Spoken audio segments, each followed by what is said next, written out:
So today I thought I would cover a short video. I'll try to keep it as short as I can on how to find white-tailed deer antlers.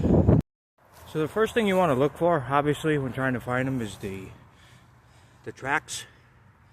So this way here, it's going this way, so I know it was headed that way. It's probably staying right down in that long grass right over there. It's a good bedding area, especially along this hill. They like to stay close to the tree line in case they got to bolt in a hurry.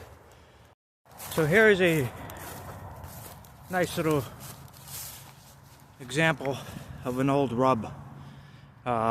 Very dark brown. There's actually some scat there. I would say this is probably close to a month old.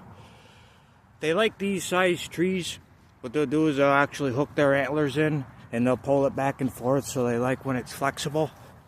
They don't go for big trees because it doesn't work for them. So we'll continue on over here to this birch patch over here, and I know they like to go in there, so we'll see what we can't find. So here is a great view of what it looks like for a fresh rub. They're very easy to spot, the fresh ones. And he'll just go up and down, side to side. And again, this tree is to the point where you can move it. And they actually love these birches. And as you can see behind me, there is a whole little patch of birches.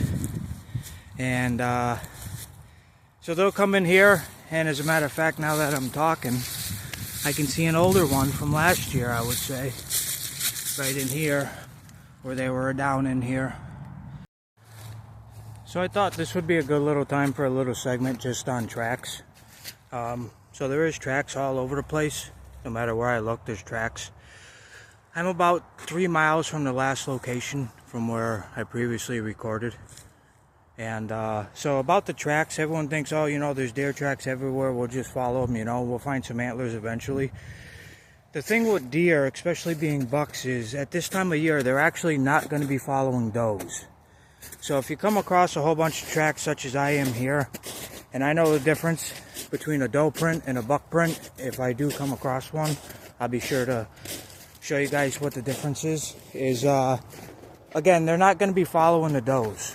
They're going to be by themselves. So you're better off to sit there and follow a buck print than you are just to follow a whole bunch of does.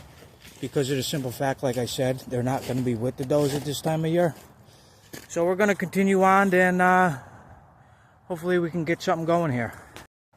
So I can actually see from here. I'll stop. I'll zoom in so you guys can see. We actually have a nice little set there. It looks like to be two. These are from last year, which means I missed them. They either came in after I came through. And reason why I know they're from last year is because they're white. Usually the new ones, the tines and everything, they're very brown. Let me actually show you. So again, we got the dark brown rubbing on here. That indicates that's from last year. I actually still have bark hanging off of that piece. Let me set this down here. Bear with me.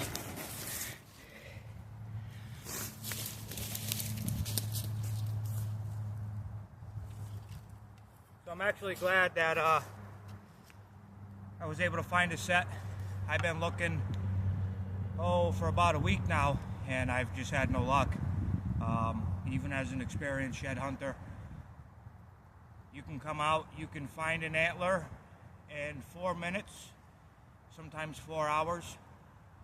There's been hundreds of times where I've come out and I find none, absolutely none. And it's not because I don't know what I'm doing, it's just because there's a lot of things that are involved. Coyotes will snatch these up, chew on them just like your dog would.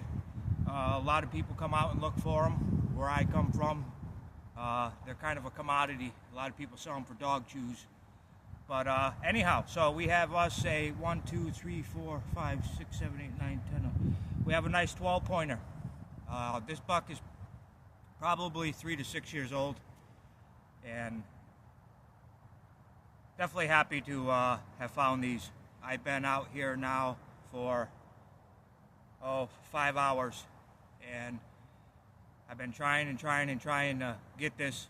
Again, best time to find them where I live is in February. I hope this was educational, somewhat entertaining.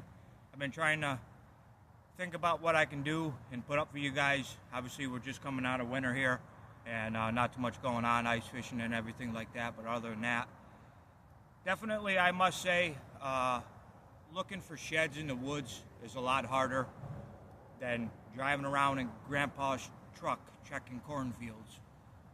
Lot of exercise, lot of commitment into finding these things, but when you do, it's well worth it. One thing I should note for you guys with sheds, not sure if you can see that, but if you look at the top here, it always be in a ball form, and what that's from is actually when they go to rub on the tree, as they put it into the tree and they turn, it'll actually pop out of the antler socket. So all your sheds will always have a ball on them, and if you ever find one, you know, you either already know or now you'll know that that was an actual shed. And just want to say appreciate you guys tuning in, checking this out. I'm new to YouTube. This whole video editing and talking in front of a camera is new for me, but I'm committed, and if I can just teach someone something or help someone out, that's what it's all about. Appreciate you guys tuning in, and we'll see you in the next one.